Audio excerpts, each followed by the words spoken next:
दोस्तों नमस्कार। आपका हार्दिक स्वागत है आपके अपने चैनल ली गहराई। यह अंधकार से प्रकाश की ओर चलने की व्यवस्था का चित्रण करता है। आज हम विचार करेंगे कि आध्यात्मिक शक्तियों का प्रयोग कैसे करें। समस्या सबसे बड़ी ये है कि हमें यही पता नहीं कि आध्यात्मिक शक्तियाँ हैं तो हैं क्या और कैसे उनको जागृत किया जा सकता है। अमूमन हम ये समझते हैं कि ये शरीर जो है संपूर्ण है। ये भी कटु सत्य है कि यह संपूर्ण है, लेकिन फिर भी ये अपूर्ण है, क्योंकि इसके अंदर इतनी अनंत शक्तियाँ हैं जिनका प्रयोग अगर युक्त तरीके से किया जाए तो ये ब्रह्मांड से कनेक्टेड है। पूरे ब्रह्मांड की सूचना इसमें आ सकती है, पूरे ब्रह्मांड को इससे सूचना जा सकती है, लेकिन हम इन दोनों चीज़ों का पता नहीं है।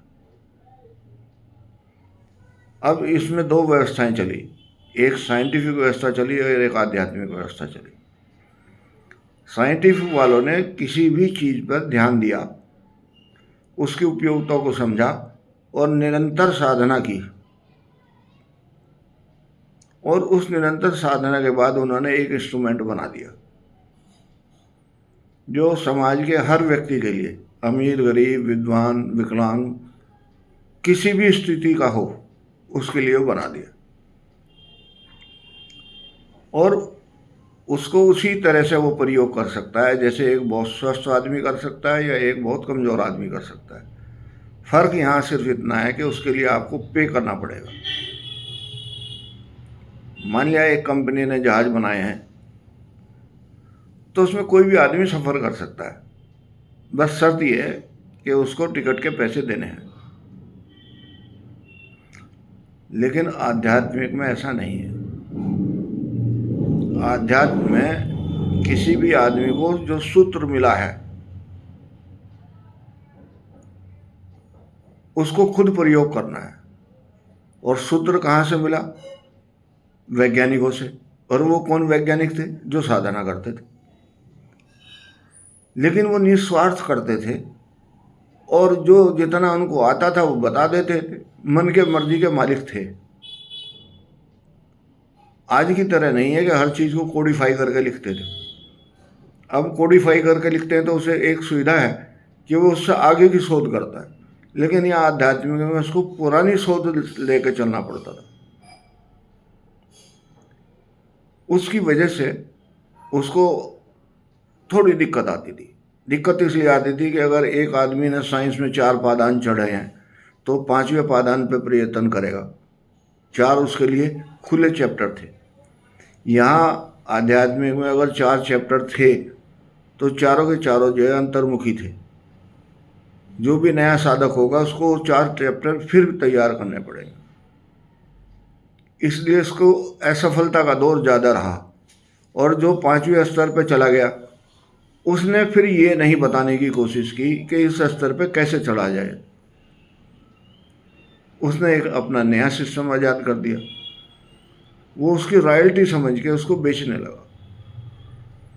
उसने ये नहीं समझा कि ईश्वर ने तुझे इस काबिल समझा है कि तू ये ज्ञान उन साधकों को भी दे दे जो जीरो वाले स्तर पर खड़े हैं, कि थोड़ा जल्दी जल्दी संभल के वो 4 स्टेप जो उनको करने थे, वो 2 साल की अगर प्रक्रिया थी और वो 6 महीने में भी हो सकते थे, तो उनको ये बता दे कि 6 महीने में इसको ऐसे करो।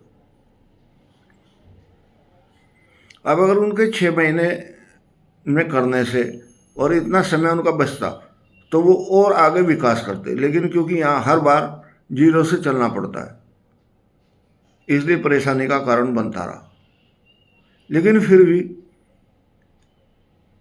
ईश्वर ने जिन विद्वानों को सूत्र दिए थे उनके सूत्र इधर उधर भटके पड़े और वो कहीं भी किसी के भी अंतःकरण में चेतन हो गए, तो उससे पता लगेगा कि वो साइंस भी इतनी ही ज़बरदस्त साइंस थी, रादर इससे एक कदम आगे वाली साइंस थी। लेकिन क्योंकि उसके पास पैराशूट नहीं था, वो ऊपर गया और फिसला तो गिर ही गया। साइंस वाले के पास एक पैराशूट था कि 10 कदम ऊपर चढ़ा, सीढ़ी से 10 कदम नीचे उतर गया। ये व्यवस्थाएं अगर दोनों समझ में आ जाएं कि 10 कदम चढ़ के ऊपर जाना है और सीढ़ी के सहारे जाना है, तो ये साइंस है। और जंप करना है, ये आध्यात्मिक है। जब हमें ईश्वर ने ये स्थिति दे दी कि तुम जंप भी कर सकते हो, कैसे कर सकते हैं? ध्यान, धारणा और समाधि के द्वारा। जाप करो, ध्यान करो, धारणा करो, और उसके लिए कुछ उन्होंने सर्टेन पैमाने निश्चित कर दिए। एक आदमी चलते चलते जंप करेगा तो गिर जाएगा, लेकिन उन्होंने कहा कि नहीं, तुम एक सुखासन में बैठ जाओ और मस्तिष्क से जंप करो। विचार करो कि मैं इतने ऊंचाई पर चढ़ रहा हूँ, विचार करो कि मैं इस चीज़ का अध्ययन कर रहा हूँ, विचार करो कि ये शक्ति जागृत हो रही है। कुछ समय बाद धीरे धीरे धीरे धीरे जो ये अंतर के जो कोष हैं ये चेतन होने लगेंगे। जब ये चेतन हो जाएंगे तो हमें एक रास्ता मिलेगा, और वो रास्ता ही हमारे जीवन का सबसे अच्छा रास्ता होगा, जिसमें कांटे होने के बावजूद भी वो कांटे नहीं चुभेंगे। उनके फूलों की सुगंध और फूलों के नरमाट हमें महसूस होगी। ये ईश्वर की शरण में जाने का फल है। नमस्कार।